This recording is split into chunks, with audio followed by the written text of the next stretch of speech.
Now students, I am discussing page number 16 from question 12. Again I am discussing all the questions. Now question number 12. Write one equation each for decomposition reaction where energy is supplied in the form of heat, light और electricity.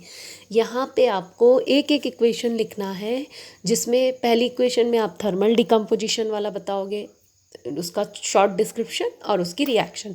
दूसरे में आप बताओगे photo decomposition, इसमें मैंने आपको बताया था सनलाइट वाला रिएक्शन जिसमें AgCl डिकम्पोज होता है in the presence of sunlight. और तीसरा वाला आप बताओगे इलेक्ट्रोलाइसिस ऑफ वाटर. ठीक है, तो इस तरह से आप ये तीनों रिएक्शंस लिख सकते हो विथ सम डिस्क्रिप्शन. हीट वाले में थर्मल डिकम्पोजिशन में मैंने आपको लेड नाइट्रेट वाला एग्जाम्पल बताया है.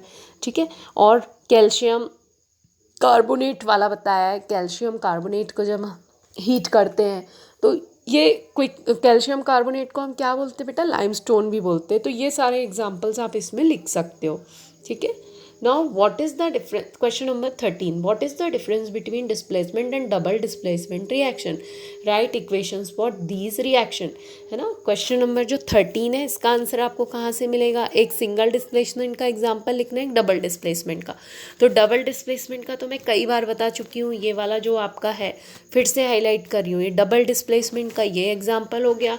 और सिंगल डिस्प्लेसमेंट का तो बहुत सारे एग्जाम्पल हैं. सिंगल डिस्प्लेसमेंट में एक एक्टिव मेटल दूसरे लेस एक्टिव मेटल को उसके सोल्यूशन में से डिस्प्लेस करता है. तो ये आप इसका आंसर यहाँ से लिख लीजिएगा. Okay.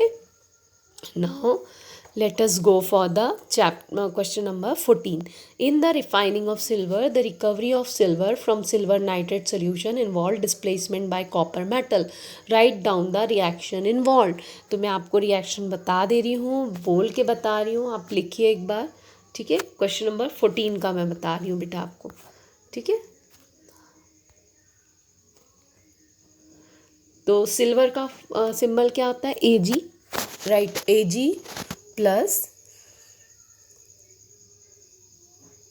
Just wait, Ag silver nitrate, AgNO3 plus copper. It gives, arrow लगा के, एरो मतलब इट गिव्स. तो Ag प्लस कॉपर नाइट्रेट, तो कॉपर नाइट्रेट का फॉर्मूला क्या होगा, CuNO3 whole twice. This is the formula of copper nitrate. हो गई रिएक्शन. ये सिंगल डिस्प्लेसमेंट का रिएक्शन है. ठीक है. ये रिएक्शन आप लिख लीजिए. नहीं बनेगा तो फिर मुझसे पूछिए, है ना. There is no issue, no problem. अब 15, what do you mean by precipitation reaction, explain by giving example. तो precipitation reactions में क्या लिखोगे, generally most of the precipitation reactions are double displacement reaction. और एक example लिख देना है आपको double displacement reaction का. और इसमें precipitation reactions को define करना. precipitation reactions वो होती हैं जिनमें जब हम रिएक्शन कंप्लीट करते हैं तो एक अनडिजॉल्व मास या कुछ एक इनसॉल्यूबल सब्सटेंस बनता है. वो मैंने पहले आपको पढ़ाया है जब अंडरलाइन करवाया है बुक में. तो वो इनसॉल्यूबल जो सब्सटेंस रहता है that is actually form during the reaction and that is called as precipitate. ठीक है. तो इसको भी आप कर सकते हो. Question number 16, explain the following in terms of gain और loss of oxygen with 2 examples each. तो ऑक्सीजन से इसको डिफाइन करना है, लॉस और गेन ऑफ ऑक्सीजन से. तो ऑक्सीडेशन क्या होता है, गेन ऑफ ऑक्सीजन, और एक एग्जाम्पल लिख दोगे आप. ठीक है. और रिडक्शन क्या होता है, loss of oxygen, loss of oxygen, sorry हाँ, लॉस ऑफ ऑक्सीजन. और ऑक्सीडेशन मतलब क्या होगा, गेन ऑफ ऑक्सीजन. ठीक है. जैसे Cu प्लस O2 तो CuO बनता है. ये भी हमने यहाँ पे कहाँ पे पढ़ा है, फिर से जाते हैं उसी डिस्क्रिप्शन में, ये कॉपर वाले पे, ये देखो यहाँ पे Cu प्लस O2, फिर से मैं उसको हाईलाइट कर रही हूँ बेटा आप लोगों के लिए, again and again I am highlighting. ठीक है. ये वाली रिएक्शन लिख दो. और लॉस ऑफ ऑक्सीजन के लिए ये वाली रिएक्शन लिख दो आप उठा के. बस यहीं से आपको पूरी बुक में ही हमारे आंसर है, हमको कहीं जाने की ज़रूरत नहीं, कोई वेबसाइट में जाने की ज़रूरत नहीं है. ठीक है.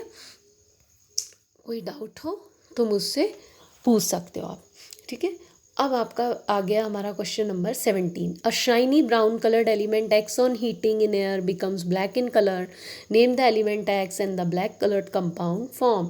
तो अभी मैंने उस दिन भी डिस्कस किया था, फिर से मैं बता दूं ये आंसर कहाँ है. ये आंसर है आपका activity number 1.10 Heat the china dish containing about 1 gram of copper powder. What do you observe? The surface of copper powder becomes coated with black copper oxide. यही उसका आंसर है कि वो सब्सटेंस कॉपर है, वो brown colour का होता है क्योंकि कॉपर ही एक ऐसा मेटल है जो ब्राउन कलर का होता है। और जब हम उसको हीट करते, हीट करें मतलब ऑक्सीजन के साथ रिएक्शन कर रहे हैं, ठीक है ना, तो वो क्या हो जाता है, और ये कौन सी रिएक्शन होगी, एंडोथर्मिक रिएक्शन होगी, आपकी एनर्जी लग रही है इसमें, तो आप हीट कर रहे हो तो ये किस में कन्वर्ट हो जा रहा है, कॉपर ऑक्साइड में जो ब्लैक कलर का होता है। तो this is the answer for that question. ठीक है, आई होप आपको समझ में आ रहा होगा बेटा। बैलेंसिंग हम फिर से प्रैक्टिस करेंगे, ठीक है। सो उसके लिए आप don't worry about that topic, will practice it again. Now question number 18, why do we apply paint on iron articles? To prevent them from rusting. ठीक है, easy. Now 19, oil and fat containing food items are flushed with nitrogen. Why? To prevent these food items from getting rancid, ताकि ये rancid ना हो या oxidise ना हो। इसलिए मैंने पहले भी बताया, इन फूड पैकेट्स में क्या भर दिया जाता है, या ऑयल और फैट कंटेनिंग फूड आइटम्स जो रहते हैं उनके पैकेट्स में नाइट्रोजन गैस फ्लश कर दी जाती है। ठीक है, तो जब तक नाइट्रोजन रहती है तो ये फ्रेश रहते हैं, मतलब एक्चुअली ऑक्सीडाइज नहीं होते, खाने योग्य हैं। और जब नाइट्रोजन चली गई, मतलब फूड पैकेट्स पेचक जाते हैं automatic after 6 month, after 4 month, तो इनकी शेल्फ लाइफ ख़त्म इन फूड प्रोडक्ट की, फिर हम इनको हमें नहीं खाना चाहिए। इसलिए आपने देखा होगा हर एक फूड पैकेट पे एक्सपायरी डेट ज़रूर लिखी रहती है ना, इसीलिए तो हम एक्सपायरी डेट का यूज़ करते हैं। ठीक है, now last question, explain the following terms with 1 example each. Corrosion and rusting, I think ये तो आप कर लोगे, फिर भी यदि आप ना कर पाओ तो this answer is available in the last page of the chapter where I have explain these 2 topics, rancidity and corrosion. मैं फिर से बता देती हूँ आपको, ये हो गया आपका रेंसिडिटी, यहाँ आपका आ गया कोरोजन। ठीक है, this one here, this is the topic corrosion, और यहाँ ये टॉपिक हो गया रेंसिडिटी, ये मैंने पहले एक्सप्लेन किया है ना। सो आई थिंक अभी आपको कोई डाउट नहीं होना चाहिए, मैंने सारा कुछ समझा